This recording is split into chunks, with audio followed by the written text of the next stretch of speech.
Hello students, I'm Moshe ma'am here, back to our class, and today the topic of our discussion is the menstrual cycle.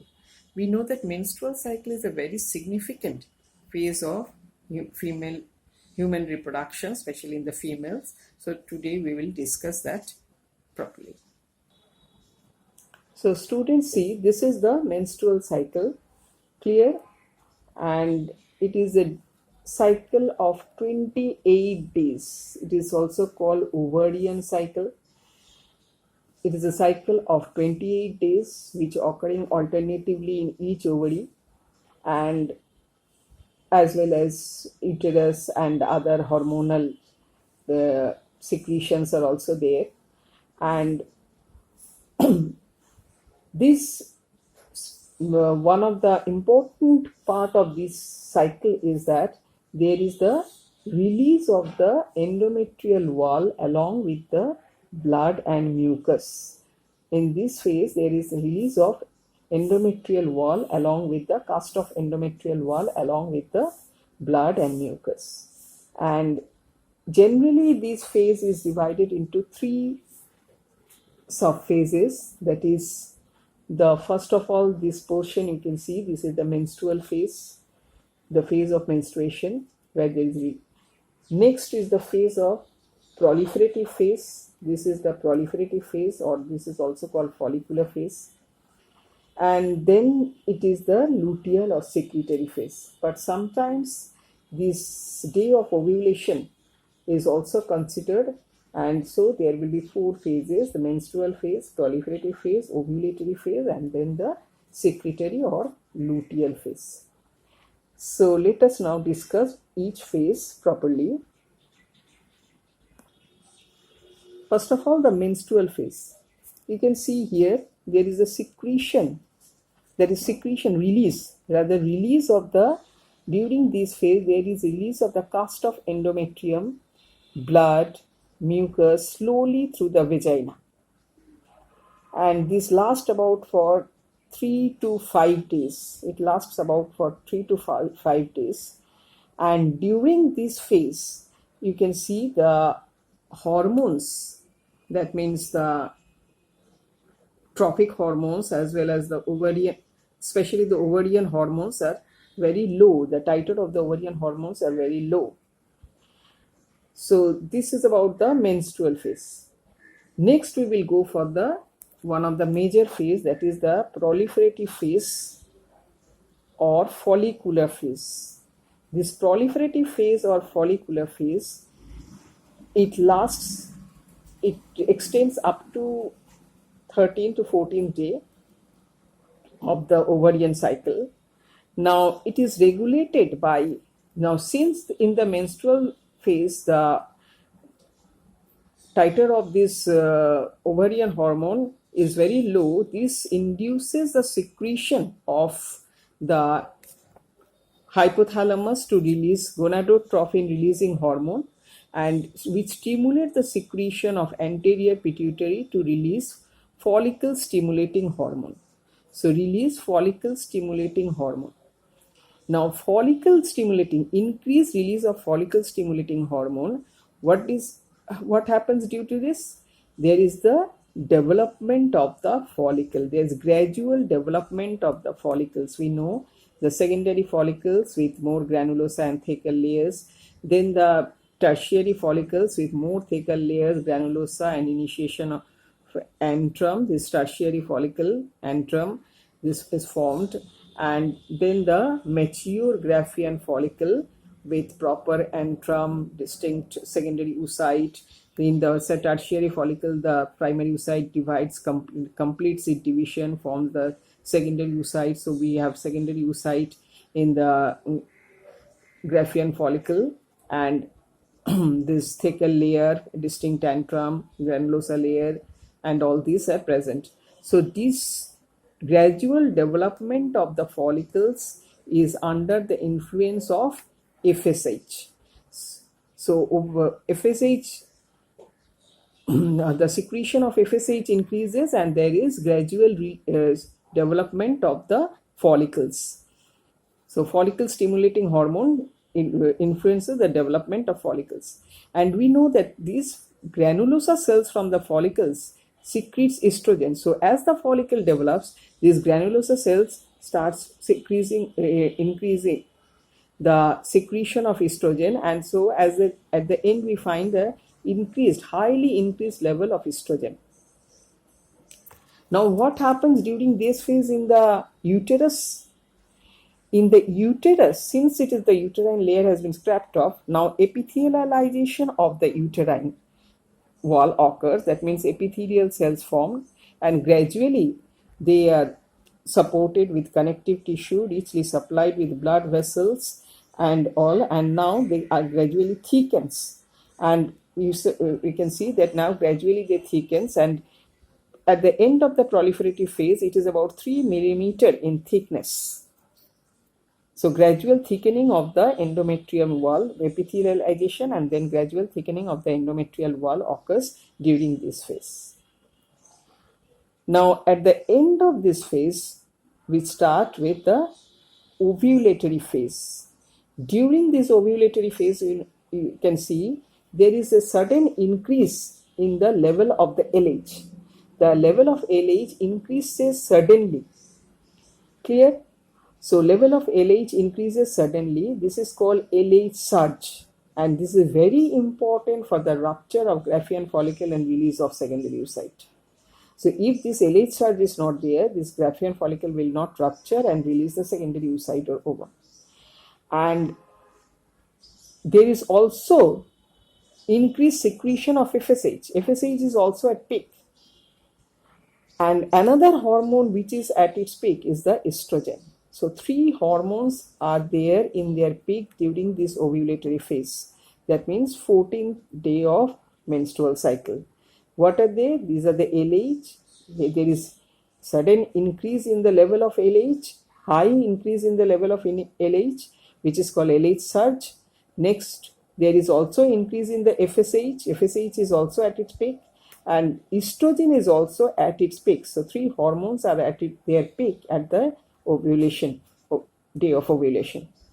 And now the Graafian follicle, this mature Graafian follicle ruptures and releases the secondary oocyte, which generally we call ovum. So secondary oocyte is released. Our ovum, human egg, is non-motile and it is non-cleodic, that means do not have any cell.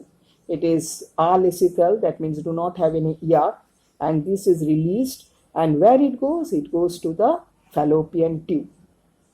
It goes to the fallopian tube. It is attracted by the fimbriae. It moves into the ostium and goes to the fallopian tube and wait there for 48 hours in the ampullar-isthmic junction. It waits for 48 hours for the sperm to fertilize. Now, if the sperm does not enter within these 48 hours, and so it will not be fertilized. Now, next phase is the secretory or the luteal phase. Now, next is the secretory. After the ovulatory phase, we have the secretory or luteal phase. Now, due to the LH, increased level of LH, you can see the level of LH has been increased. Due to the increased level of LH, this ruptured Graafian follicle now these cells releases certain lipid-rich yellow pigments, lutein, and now it is called, and this ruptured Graafian follicular part is called corpus. Now it forms the corpus luteum. This corpus luteum increases or develops due to the influence of LH. So this is the mature corpus luteum. And not only it develops due to the influence of LH, now this corpus luteum under the influence of LH starts secreting progesterone, another ovarian hormone. So in ovary, there is secretion of progesterone. Corpus luteum now secretes progesterone. So there is, as the corpus luteum develops, there is gradual increase in the secretion of progesterone.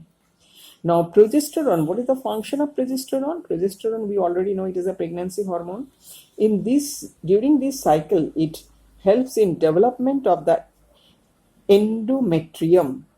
You know, endometrium is richly supplied with blood vessels, contains soft tissues, and this development of endometrium occurs. Clear? and at the end we will find that it has developed up to 5 to 6 millimeter.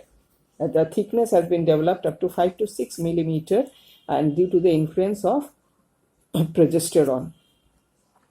And progesterone not only influences this also, and but see, if this fertilization does not occur, then this corpus luteum gradually degenerates, and finally it forms the white corpus albicans. So if fertilization does not occur, corpus luteum gradually degenerates and finally forms the white corpus albicans.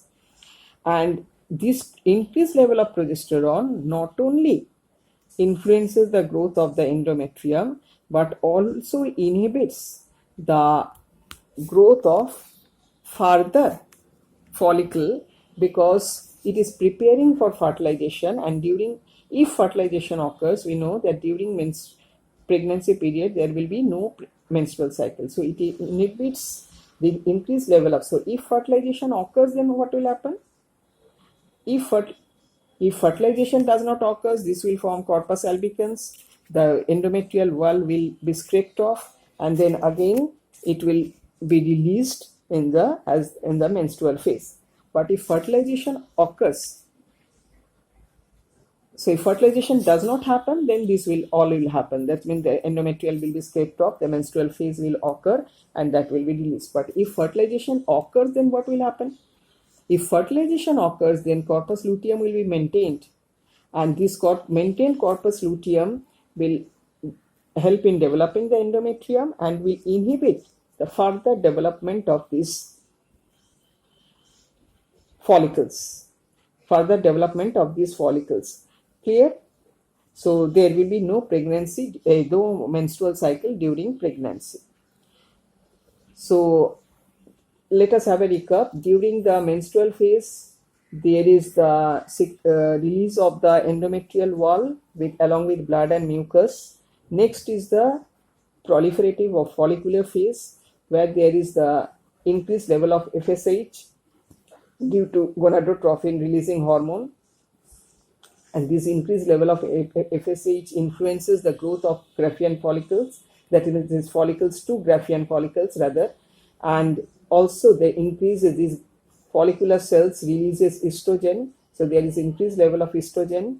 There in the uterine part there is epithelialization of uterine. The uterine walls also thickens, and it about 3 millimeter in thickness it forms. Next is the ovulatory phase, where these three hormones LH, FSH and estrogen are at their peak. LH suddenly increases and huge amount of LH is released. This is called LH surge, which is very important for the rupture of Graafian follicle and release of the secondary oocyte or ovum. And next to it is the luteal or secretory phase. During luteal or secretory phase, this LH influences the ruptured Graafian follicle. This ruptured Graafian follicle to form corpus luteum. This ruptured portion is called corpus, and this luteum yellow lipid pigment arises, which is lutein, and they form the corpus luteum. It maintains the corpus luteum, so corpus luteum develops during this phase, and corpus luteum also secretes another ovarian hormone, that is progesterone. So more the corpus luteum develops, the more there is progesterone, increased level of progesterone, and this progesterone influences the uterine wall. This in uterus, what is the event? The uterine wall then gradually develops. It becomes about 6 millimeter in thickness, and it is ready to receive the embryo. But if the fertilization does not occur, then what will happen? Then this corpus luteum will degenerate gradually and will form corpus albicans. And next, this endometrial wall will be scrapped off, and we will go for the menstrual phase. So this is all about today. Thank you. Go through this phase because it is very important for your exam also. Thank you.